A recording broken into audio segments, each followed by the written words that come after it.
So welcome back to Charting Stack, where we talk to the people building what cities, campuses, airports, and local fleets will actually run on. Today, we're joined by Paul Vitrano, a senior VP, head of global dealer channel and distribution, and chief legal and policy officer at WAEV. WAEV is the US-based electric mobility company focused on low-speed and local use vehicles, with portfolio including Jam, Taylor-Dunn, Tiger, and Fusion. The company positions itself around electric solution for environments where vehicles do not need to travel on highways, including aviation campuses, municipalities, industrial sites, and other local fleet applications. It also has helped shape WAVE from the start, including the company's purchase of Jam and Taylor-Dunn from Polaris. Paul, it's truly great to have you here today at Charging Stack. Thank you for having me. I'm excited to be here. Yes, I would like to. There's so many cool things for us to talk about.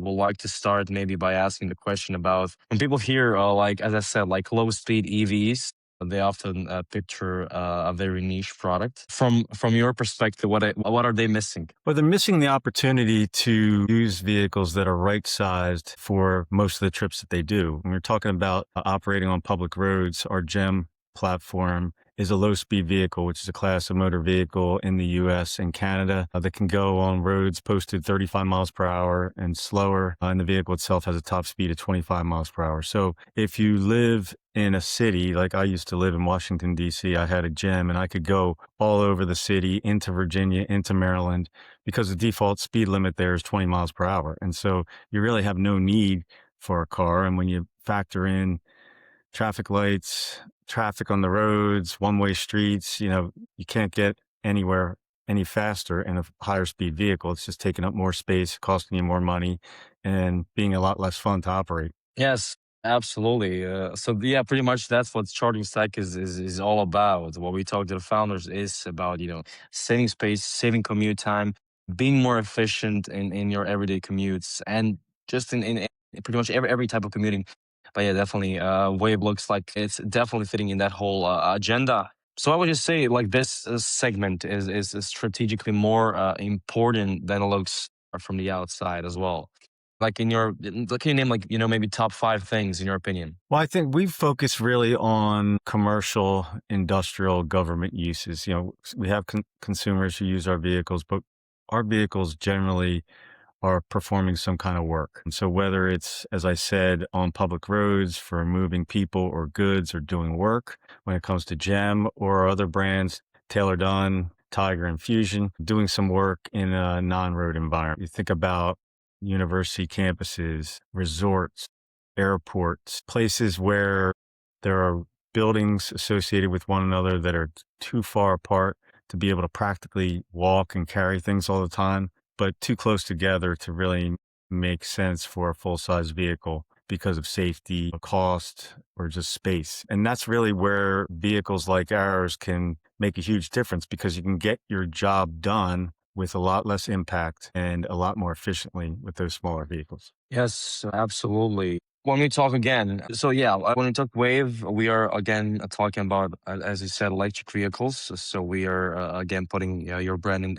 under that umbrella. So what would you say? What kind of real world transport problems are best solved not by full size EVs, but by local right size vehicle? Maybe you kind of answered that question already. What you are actually focused on? You can maybe a bit go more deeper in what you're actually solving in those industries you're involved in. Yeah, so it's the right size mobility, and it's being able to get the job done in the environments where these vehicles make the most sense. And they're going to be dense environments, sometimes both indoor and out, because there's transportation that needs to take place. There's goods that need to be moved in indoor environments as well. Think about convention centers or warehouses or factories. They're all places where goods need to be moved, people need to be moved.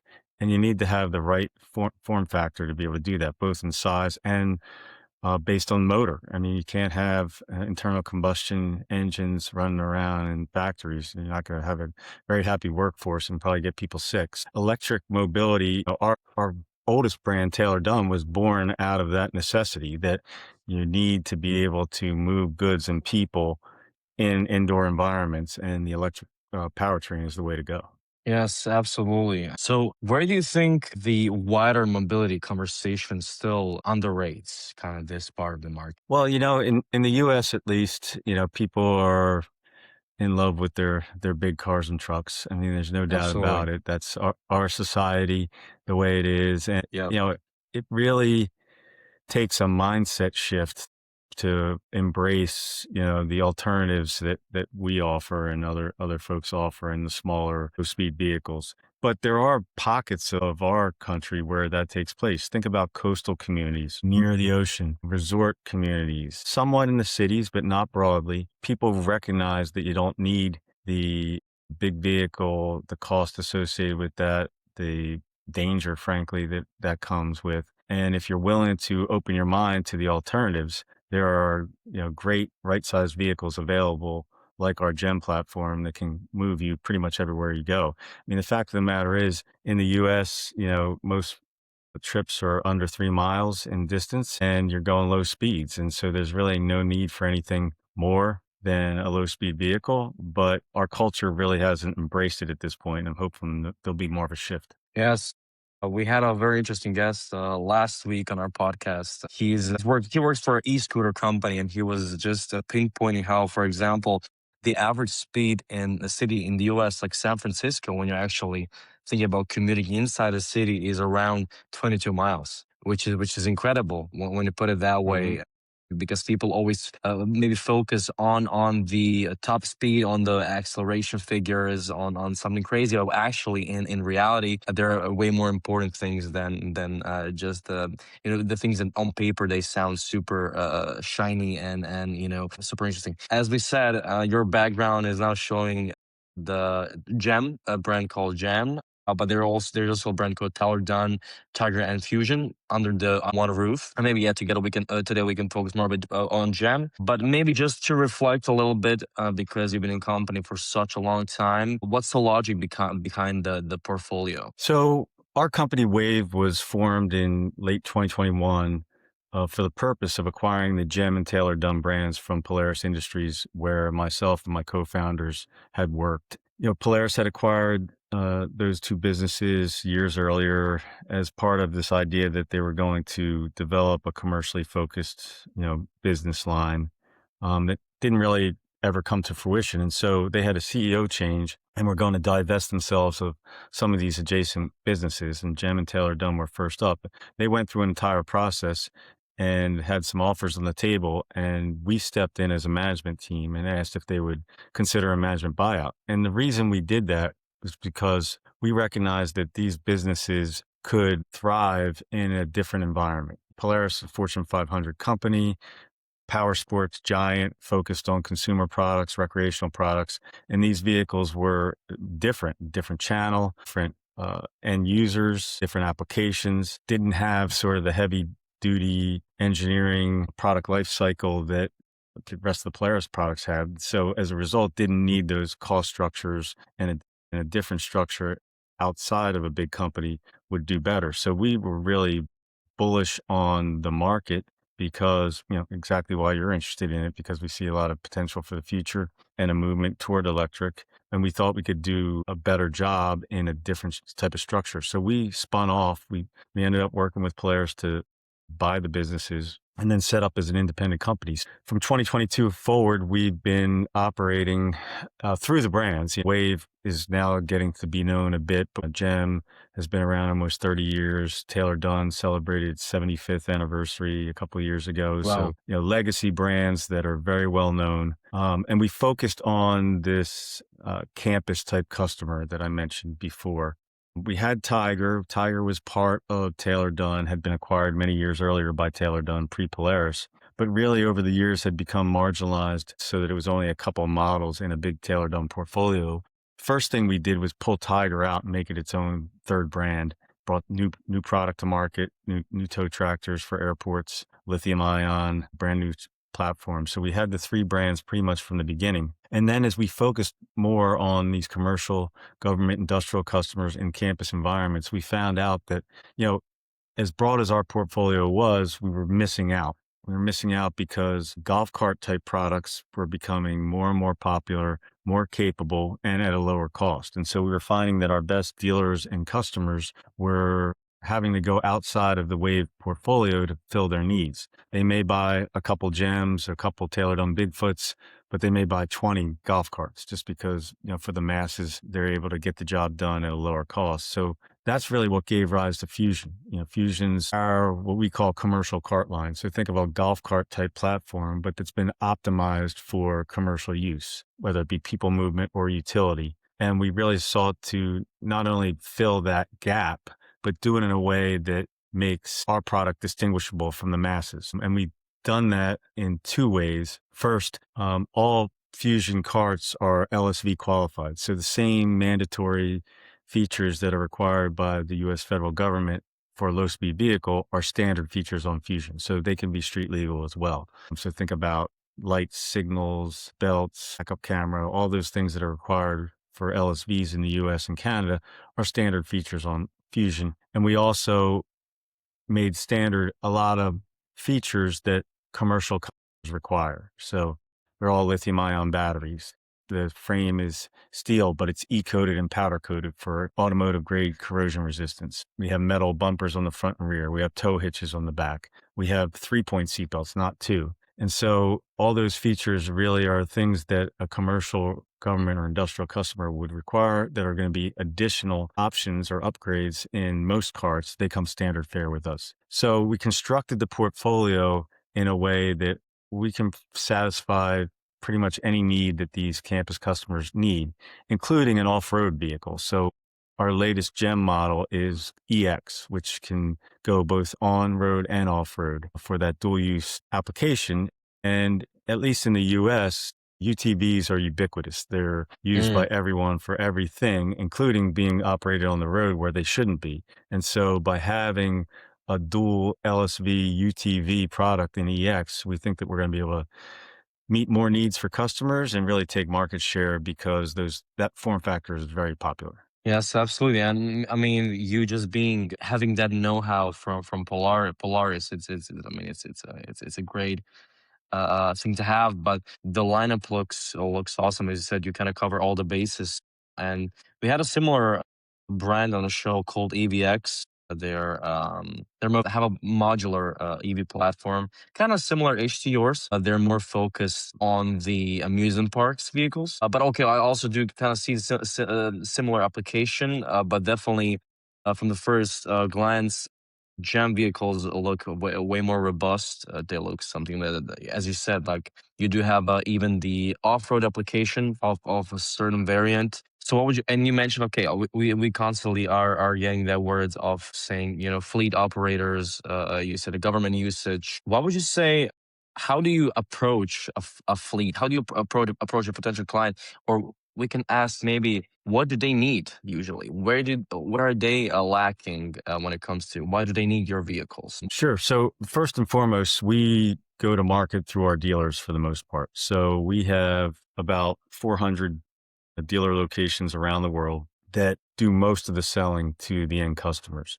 So we leverage the relationships and the sales force that our partners have in order to get our products out there. And our dealers generally fall into two categories. Most of our dealers are industrial dealers. So think about a company that sells forklifts or other industrial equipment into large customers. And by definition, those customers are fleets. So warehouses, manufacturing facilities, some government, they have lots of vehicles because they use them for work. And so, our offerings are popular for a few reasons. Of course, they're all electric. The brands are very well known. The quality is very high. We have 4-year warranties on everything. Lithium ion batteries have 7-year warranties. For a fleet customer, it's going to keep these vehicles around. That's very important. Plus, there's a lot of value that many customers put on the fact that we're a U.S. company. We've been around like I said, for over 75 years in Taylor-Dunn. And we have a long legacy, even though WAEV's relatively new, of serving customers and having our products last. And, I like to joke that, the best thing and the worst thing about owning Taylor-Dunn is that the products last forever. It's not unusual that we get parts inquiries and you pull up the serial number and the vehicle's 30 years old. And that's Wow. just how robust they are and built to last. So I think it's a combination of your reputation, quality of the vehicle, right vehicle for the application.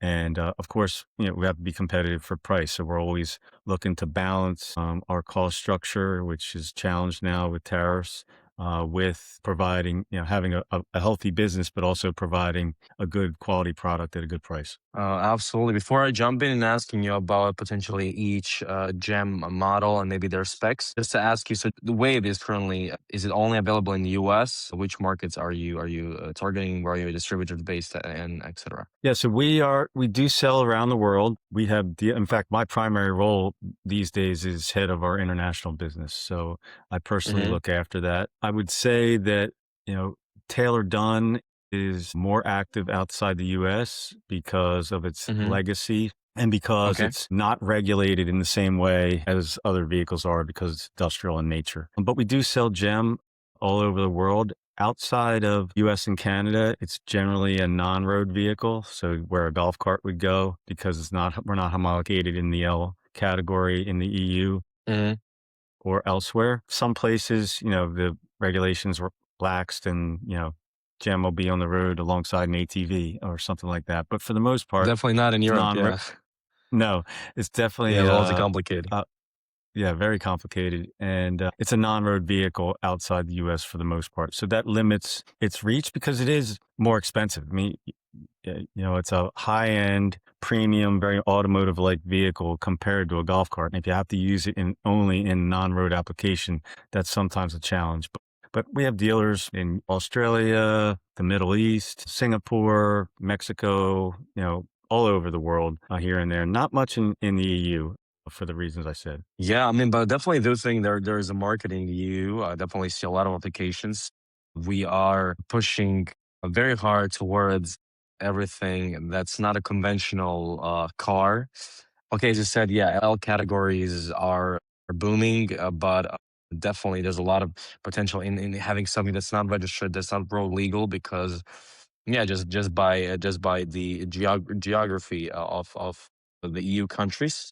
So, is there anything, as you said? Okay, you mentioned the markets, but okay, your role as an international business developer, where do you see the strongest growth opportunities outside the US? I'm very focused on Mexico for a Hmm. few reasons.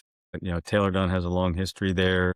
Proximity to the US makes it very convenient. We've actually done some production in Mexico, which is a value add there as well through a partner. But there's so much industry in the country, manufacturing, US companies doing manufacturing there. It's a gateway to the rest of Latin America. So I'm very bullish and spend a lot of time in Mexico. Outside of North America, I think that the good news for us as WAVE is, EU massive market that's virtually untouched by us. So if Yeah. we were to make the investment to get homologated for on-road use, I think there's a lot of opportunity there. We just have not prioritized it. Limited engineering resources. We have product that sells well Yeah. outside of the EU. And so that's a growth opportunity for us that is untapped at this point, but we see it there as well. And so I think that one, we're exploiting, the other ones yet to come, I think are two of the largest markets. We're not going to play much in Asia just because there's so much competition, and with the added costs associated with transport of our vehicles is not efficient to transport them. Really puts us at a disadvantage. But those places here and there that really value the American made product, will sell into. Yeah, absolutely. Again, when we talk about Europe, we talk about so many founders and builders and business owners in this space, and they all say, when we go to the shows, we've been to Lyon in France recently, and we saw so many cool new concepts of new mobility, everything, and they always say, when business owners look at the concept, like, okay, but can he actually put that on the street? That looks cool. Those vehicles, go up, which is a pain, which is costing us the innovation on the streets. Okay, bring of course bringing safety, but yeah, that's the biggest question. Definitely, I can see your perspective. You have a product that's already selling well. That's very good, perfectly designed. Everything has a logic behind it. Now rethink it for a new market as yes, but yeah, as you said, who knows? I mean, I definitely think there's a big potential. Yes, yes. And the regulatory is one barrier, but just picking up on what you said, I didn't appreciate this until we started WAEV, but the act of getting a car off the assembly line, or multiple cars every day, is really difficult. It's one thing to Mm, design a product or prototype, and it's cool, it's innovative, but there's a supply chain to manage. There's people mm, to manage. There's, absolutely.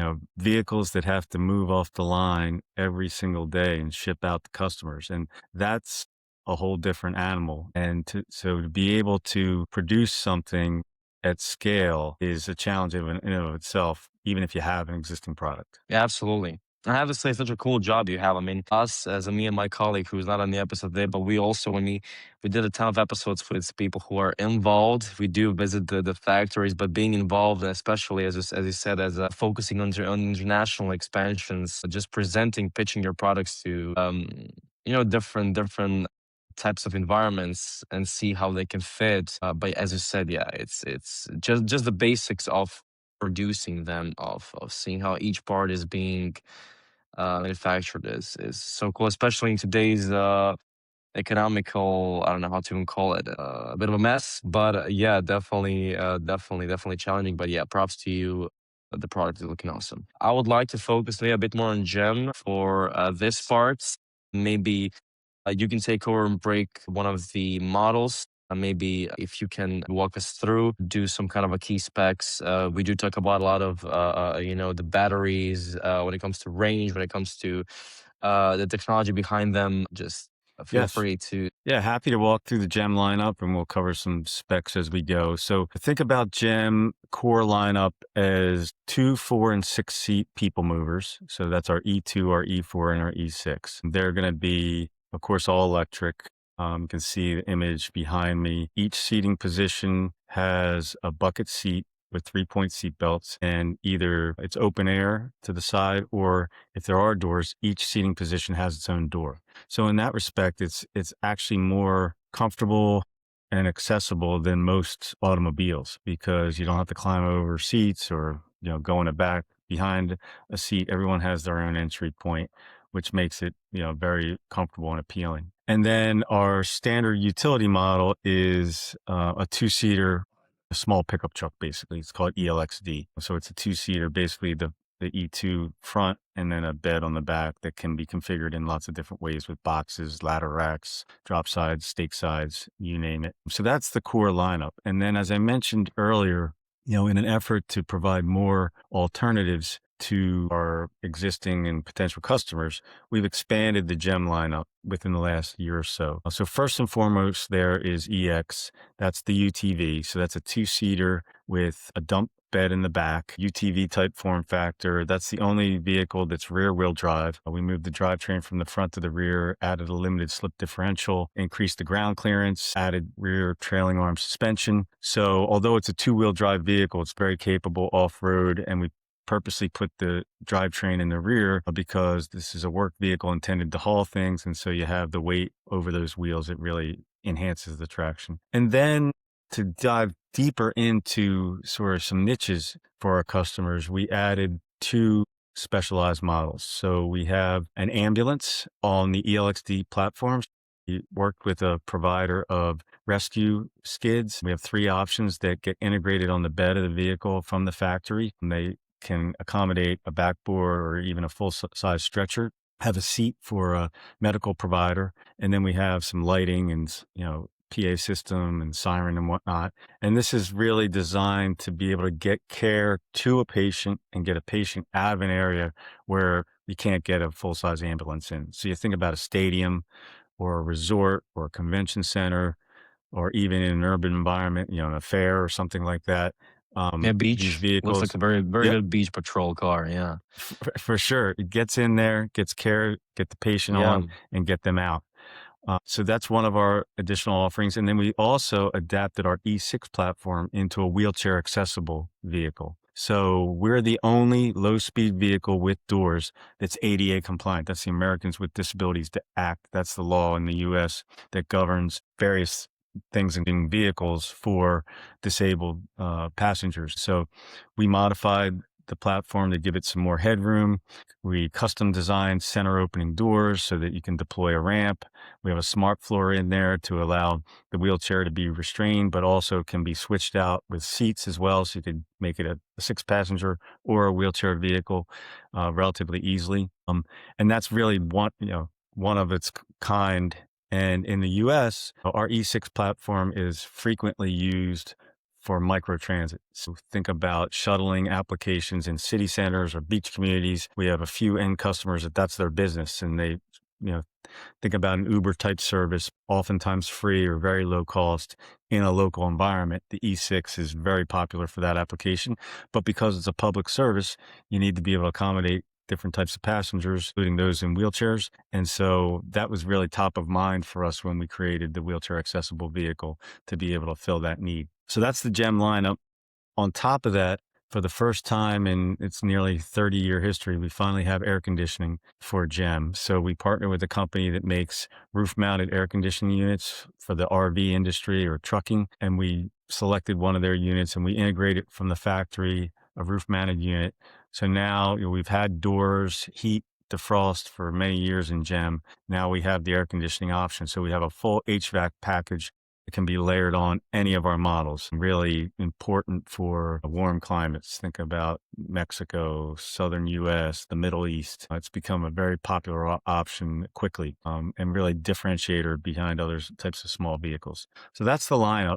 From a battery standpoint, from model year 26, which we're in right now, we've gone exclusively lithium ion. So we have proprietary custom made battery packs, lithium iron phosphate chemistry. So the safest lithium chemistry out there, custom made for our vehicles. We started with our partner who's based in Southern California, designing those packs for Tiger when we launched that Tiger lithium ion back when we started the company. And then we adapted that pack for GEM, and now it's going to be implemented in the Taylor-Dunn Bigfoot. It just started this month, actually. And so it's custom design. It's not a drop-in solution. It's not, a car battery or a golf cart battery. It's being repurposed. It's really built for ours. And we have two packs for GEM. An 8 kilowatt comes standard, and we have an upgrade to 16 kilowatts. All of our chargers are on board. And the interface is J1772. So our vehicles, even with the standard 1 kilowatt charger, can charge off public charging stations that are J1772 compatible, which really expands the universe of charging opportunities for GEM. But one of the best things about GEM is it just plugs right into a wall outlet. So 110, 120 volt power that you have in your home, garage, your office, whatever, charge your phone off the same outlet as a GEM. And it's very, very flexible in that way. If you're using the vehicle a lot and, multiple shifts or high duty cycles, we also have fast charger options for the 8 kilowatt battery. It's a 2.2 kilowatt charger, 16 kilowatt battery. It's a 4.4 kilowatt that will allow you to charge in 4 hours have that fast charger. That requires two volt 30 amp power. But most of our commercial, industrial, government customers have access to that kind of power. So it's a nice option for them as well. Yes, we're gonna put all the mentioned in the edit. We're gonna put all the mentioned models so our viewers can see them.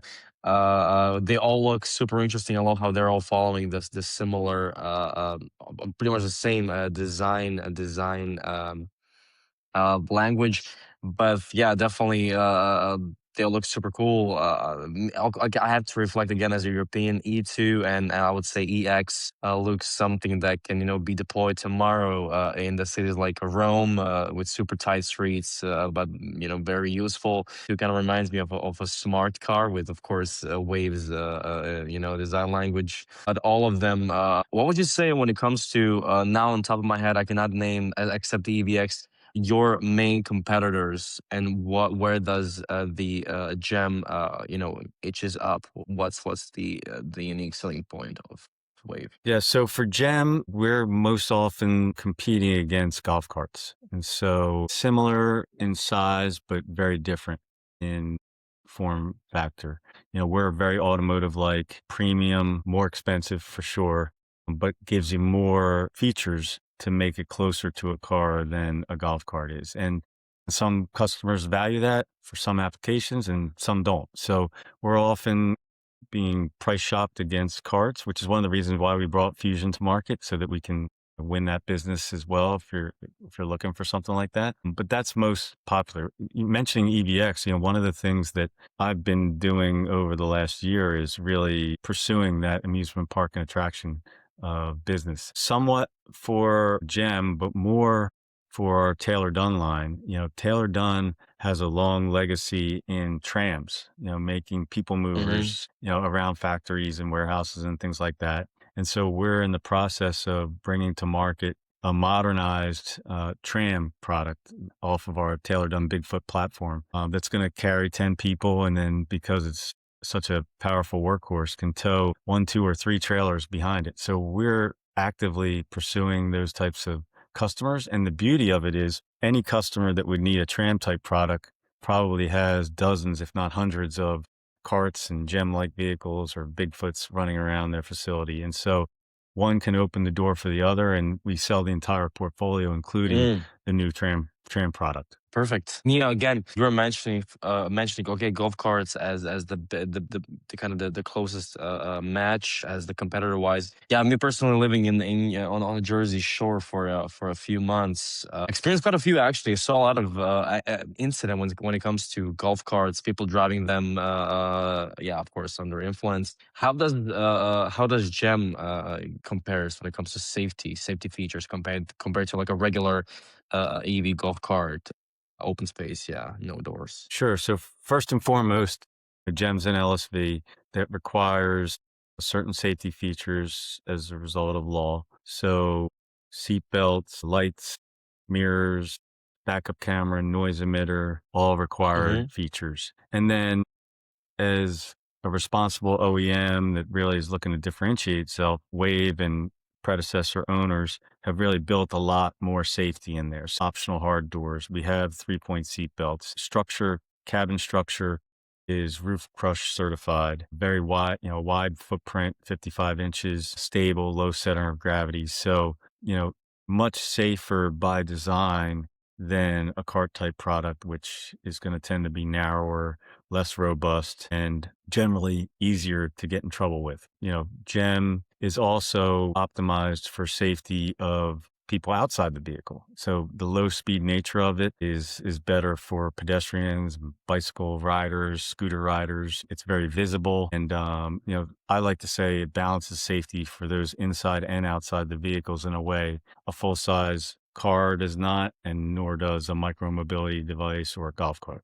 Okay, yeah, that makes total sense. I just felt like, especially as a European being in the US, I felt like golf carts have been used a lot of times, maybe for wrong reasons and maybe in the wrong situations. Sure. So it's definitely good to hear about you looking at safety and just providing all that safety to your drivers. I would like to maybe talk about what Wave as okay. There's a lot of brands in your portfolio, but what do you think the next let's say 5 years will change the most across your portfolio in those segments? Because okay, maybe we can when we talk about jam, okay, that category is booming. Maybe not something super close to what jam is offering, but there's a lot of things that are coming up that are on that track. We can say that. What would you say? What does a company look like in let's say 5 years? I think this trend is going to continue, not only electrification, but in the right sizing of vehicles. And again, here in the US, we're behind Europe and other places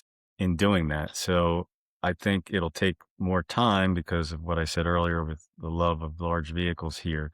But it's going to make sense as more people move into urban areas. There's going to be space constraints and the like. So I think that trend will continue. And at the same time, we're going to be looking to make our vehicles more appealing from a cost standpoint and constantly bringing new features to bear. So I think the combination of those sort of external trends with what we can do to move the market will make our vehicles even more appealing, not only for the core commercial government industrial customers, but also more consumers. And then on the, for the rest of our products and our core business for work vehicles, I think that, we're going to continue to evolve and there'll be more technology put into the vehicles, not necessarily by us, but by our end customers or by third parties. Think about autonomy, think about, telematics. We partner with a company right now named Joyride out of Toronto Hmm. that can make our vehicles smart when they're not, as far as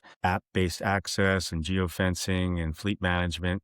So I think more and more of that type of adjacent technology will be put into our vehicles and will just make them even more effective than they are now. Yes, absolutely. And I would say, yeah, you said the autonomous driving. There's a lot of things where, again, I'm reflecting to Gem, but I do really see a big longevity to that brand because there's so many potential things that can be throughout the future added to the current lineup that could just make them, a better and better and better and transform them into something new, but keep the same similar the platform that you have right now. Just touching base one more last time on Jam, for our listeners to kind of maybe understand better when it comes to pricing. Let's say, okay, the smallest E2, the bigger ones like E6, Eli. What's the pricing pretty much? Sure. So the stock E2, no doors, 8 kilowatt battery is going to start at $18,990. And then it goes up incrementally per model. So the E4 is about 20,000, 24,000. The ELXD in between those, as is the EX. And then the specialty models are more expensive. So our wheelchair accessible vehicle, which not only has all those features, but has full doors and defrost and all that sort of thing, is going to be in the mid 40s. And then on any base model, all of our vehicles are made to order. So you can go on our website, gemcar.com. There's a button at the top that says build your gem, and you can virtually build any of the models with the features that you want. And the image updates right in front of you, and you can really customize it. And some people really go crazy on it. I mean, if you get an E4 with doors, the HVAC package, and a nice color and all that, I mean, you could be in the mid 30s. And really get quite expensive. And that's one of the challenges with Gem because it's very automotive like and people see what's possible and strive for that. They sometimes get sticker shock because the price can get quite high. I often hear I could buy a full size vehicle for that. And yes, you could. Why would you is the question. That's not the point. Yeah, that's not the Right. point. Yeah, Exactly. comparison is not. Yeah, apples to Yeah. apples. So, but if you stick basically to the stock platforms, we're pretty competitive on an E2 and an E4 with a higher end golf cart. And so if you value what Gem brings for a little bit more money, it's a good choice. Absolutely, absolutely, and adding all the safety features, all the just longevity you're promising with the quality, with the precision to detail. Uh, uh, and yeah, I would like to maybe conclude this part of the interview. We kind of covered a lot of things. I would just like to now delve into our final round called Quickfire, where we ask you simple questions and we ask you for even a simple answer. So I would like to start with the first one, being the most underrated low-speed EV use case in your opinion. Last mile delivery. Right? By the way, also interesting topic. We had a lot of discussion on this channel about using similar vehicles to you as a curbside pickup vehicle, as a lot of things. So yeah, definitely a great answer. One thing fleet buyers get wrong when evaluating local electric vehicles. The total cost of ownership. Hmm. So what I mean is not only the purchase price, but what you it will take to maintain that vehicle for the length of time that you intend to use it. Absolutely. An interesting thing you communicate on your website is 3 cents per mile cost of operation based on average price of electricity in the US. That's an interesting factor you've kind of highlighted on your website. One thing startups get wrong about scaling into fleet markets. How difficult it is to produce vehicles every single day. As Yeah, I we mentioned kind of earlier, lots of great ideas, creativity, cool designs out there, But if you're going to serve fleet customers, you need to be reliable, be able to produce your vehicles on time as needed. And you also need to be able to support them when it comes to parts and technical service and hands-on service.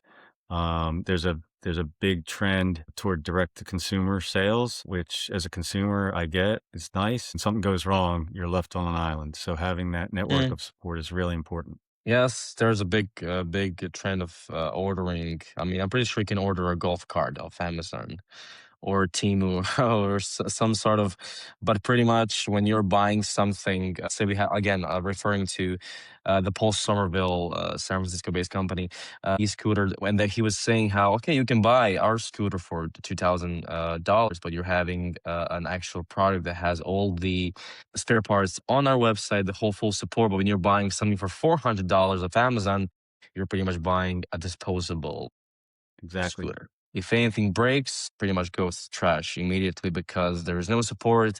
They don't even want you, pretty much, to be able to fix it. So that's pretty much so. That's definitely something that fleets need long term. They cannot allow themselves to be stuck with a faulty vehicle and not being able to fix it. Absolutely. What's more important, vehicle spec? So we can talk about a service network or policy support. They're all important. I think, as we discussed, the most overlooked is the post-sales support piece of it. Parts and service is something that's hard to deliver on. And if you're a fleet customer, as we've been talking about, it's essential. Absolutely. One market we kind of also touch base on this. Maybe you can reveal something different, but one market outside the U.S. you're most curious about right now, except maybe Mexico. You also mentioned Mexico. Sure. Most curious about the EU, just Hmm. because we're not there really. It's ahead of the US when it comes to embracing small vehicles. And there's also industry and airports and things that all cater to our product line. So at some point, we're going to make the investments to go after that market, both from a product and a distribution standpoint. And I think there's a lot of promise there. Yeah, I can give you advice if you're looking for let's say if you need an idea on how to change something, how to just look at Paris and look what Paris has done when it comes to because they are the kings currently. Michael, Paris and Amsterdam, I would say, but yeah, definitely what type of vehicles they have over there and how they have incorporated them in the daily commute is absolutely crazy, and it's definitely something. And people are experiencing better day-to-day life pretty much just living in a city because it smells better, the air is better, the traffic is better, less you have less stress in the day. uh and the last one, are you optimistic or cautious about the next 5 years for low speed electric mobility? Very optimistic. I think we've uh, barely scratched the surface on the opportunity. Technology is going to continue to improve, costs will come down, and I think that we're going to sit back 5 years from now wondering why we didn't do this sooner. Yes, I definitely agree. Definitely agree. Yeah, again, we're very critical about it over here in Europe, but I can definitely whenever time I go to US, I kind of remind myself, okay, we're kind of doing good. There's a lot of opportunities at the end of the day. When you see something in the industry that's not developed, you can look at it. Okay, maybe it's not for us, but actually there's just a huge potential that hasn't been applied yet. So I definitely applaud what WAEV is doing and definitely see a very bright future for you guys. Thank you, Paul, for joining us today. It was a great call we had. I would love to host you again for the episode number 2 or something and have you for maybe a discussion with other business owners that we had on the show because I think your product lineup is definitely super important industry, and we can learn a lot about the industry from the insiders, and definitely super cool product lineup and a great future ahead for you. Well, thanks Thank so you. much for having me. We're fans of your work and look forward to tracking your progress as well. Yes, likewise, Paul. Thank you guys for watching. This has been Charging Stack. Stay tuned for more. I'm gonna pop all the videos in description and expect a lot of videos on shorts on our LinkedIn page, Instagram page, YouTube, and TikTok. So thank you once more, and see you next time. Thank you, Paul. Bye bye.